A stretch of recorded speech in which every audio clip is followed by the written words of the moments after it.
Hey guys, if you have a 2008 Jeep Commander or Grand Cherokee that doesn't want to start, and you know the battery's good, you know the relay's good, you know the fuse is good, like this one.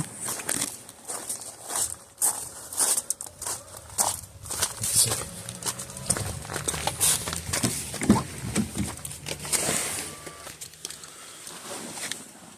And this one has, this is a 2008. So it has that key like this. So you're getting everything on the dashboard.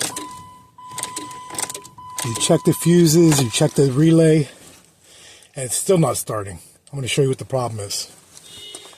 Initially, I thought it was the ignition switch, and that switch, because of this key, is like $200. So watch, I'm going to show you exactly what it is. So you're going to wiggle your hand inside there, which it's real tight. You have to pass by the differential. See the yellow plug?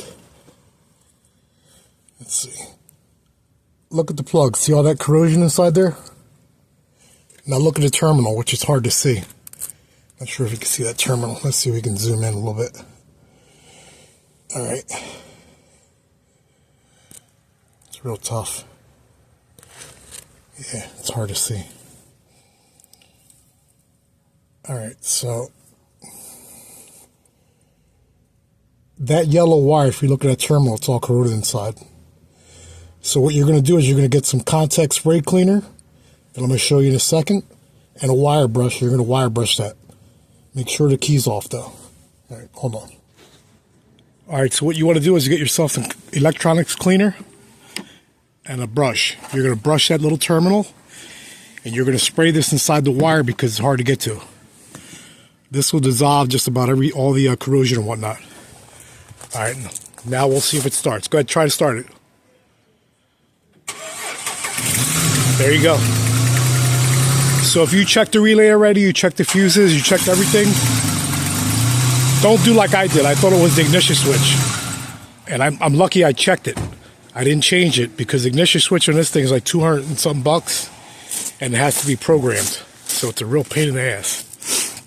So if you got a Jeep that doesn't want to start, before you spend one penny, get yourself a test light, get under there, ground the test light, have somebody try to start it and see what happens. I did that yesterday. Do that before you do anything, because if it's not getting power to the starter, then you can go back to the relay, go back to the ignition switch or whatnot. But if you're getting power, most likely it's that terminal that's corroded. For some reason, these things get corroded for I don't know why, but I had this happen with a Liberty with a 3.7, another Jeep with a 3.7. The 4.7 is the exact same starter, and it does the same thing. So, all right, if you like this video, please like and subscribe, and check out my other ones. Thank you. Peace.